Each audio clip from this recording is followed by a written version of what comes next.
那今天很高兴再为你们介绍我们公司的另外一款炸粉的系列。炸粉呢，众所周知呢，它的变化很多，它也是算最基础的一个食材。说最基础的东西就是最难调的。那一般的炸粉呢，针对它的一个炸物的不同，随着它的一个外表皮的一个面衣的形成的不同，它会有分成很多种不同的一个烹炸方式。很多种淀粉或者是说面粉，它都可以调到我们的这些基础的炸粉里面去。从传统的这一些精面粉啊、高筋面粉，或者是说玉米淀粉，还有一般的一些传统的一个中式的淀粉，那有的人他可能加到一些糯米粉，或者是再来米粉之类的都有。这个是所谓的一些基础淀粉。那还有一些特殊经过一些制成，有一些素薯淀粉。素薯淀粉的话呢，它就是有颗粒的，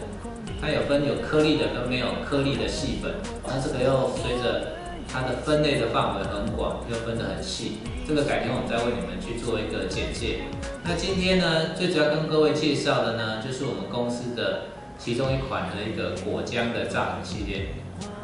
那这一款呢，是针对所谓的鸡腿、鸡翅、鸡排类为主的，下去做一个调配而成的一个果浆的炸粉。那简单而言，什么叫做果浆的炸粉呢？其实就是我们台面上所看到的。那这个都是所谓公司它已经预调配好的一个炸粉，然后它只是加水调成浆。那这个浆的一个稠度跟粘度，跟这个粉的一个吸水的一个倍数有关。那一般在做这个操作来讲的话呢，其实很简单。坊间呢，他们就是会用所谓的看它的一个果粉的一个大小，然后它到了多少的炸粉，然后它用多少的冷水搅拌均匀，把那颗粒分散掉之后呢，它就可以来做一个制作了。那讲到这支炸粉呢，在国内的几个连锁系统呢，他们都有用到。以现况来分的话，要分成两个部分，一个就是说在粉的部分呢，它是重调味，它除了胡椒，还有食盐，还有其他的这一些蛋黄粉，还有其他一些香辛料加的比较多。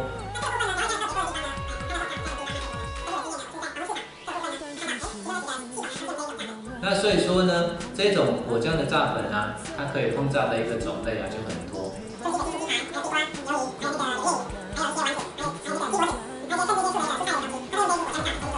偏向于连锁系统的部分来讲的话呢，它除了针对鸡腿、鸡翅，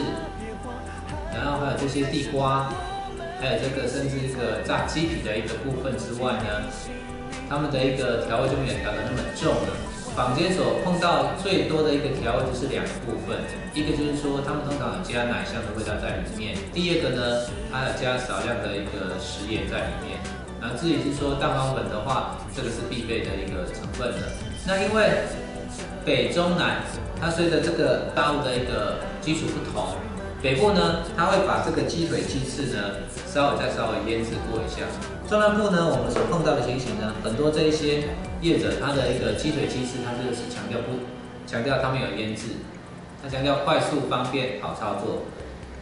鸡腿、鸡翅没有腌制，所以说粉的一个调味呢，就需要再稍微加重一点点。它在果浆的过程当中呢，它形成一层薄薄的一个面衣。那最主要就是说，它的含油率要低，酥脆度要够。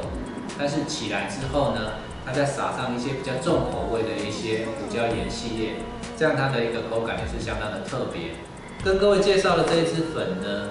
它的用途呢也是算是相当的广泛。它就有别于所谓的一些卡拉粉，或者是传统的这些果干的这些鸡排粉。那至于呢，有客户会问说，这一支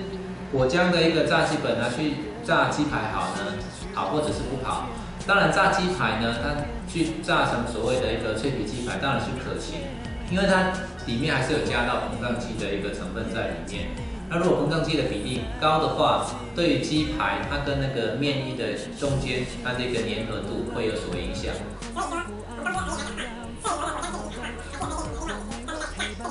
这个也是下次再跟各位去做介绍。只要是果浆的东西，你不要太麻烦的部分，都可以用这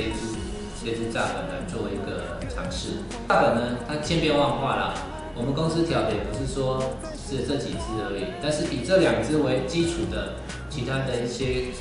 口味或者是一些口感，我们都可以帮客户去做一些调整跟开发。那有些客户呢，他希望用果浆的一个榨粉，可是他说他不要这种奶香，我们可以把奶香去掉，可以去调整他希望的一个风味。然后有的人希望它的膨胀性要更好的话，这个我们可以去做调整。单而言就是说，我们里面的一个配方的资料库相当的多元，那可以针对客户的一个需求来跟各位去做一个调配跟开发。那今天很简单为各位示范的这2支呢，第一支是我们有调奶香的一个味道在里面的一个果浆炸鸡粉，另外一个呢，它的颜色呢是比较偏金黄的，它烹炸起来的感觉也是不同的。那所谓的一个黄金炸粉的部分，那等一下我们来比较这2支炸粉的一个差异性。口味呢是随着客户的一个需求而定的。如果是偏向黄市场那一种，就是说它包括一些鱼、柳叶鱼啊，或者其他的这一些食材，本身味道不重，然后表皮又比较光滑的东西，它的一个炸粉的部分，它的调味就会调得比较重。那至于客户如果有这方面需求的话，那也可以跟我们联络，我们也可以跟各位去做一个示范，去做一个调整跟开发。那等一下呢，我们就去做那个调整一个面糊的一个动作了。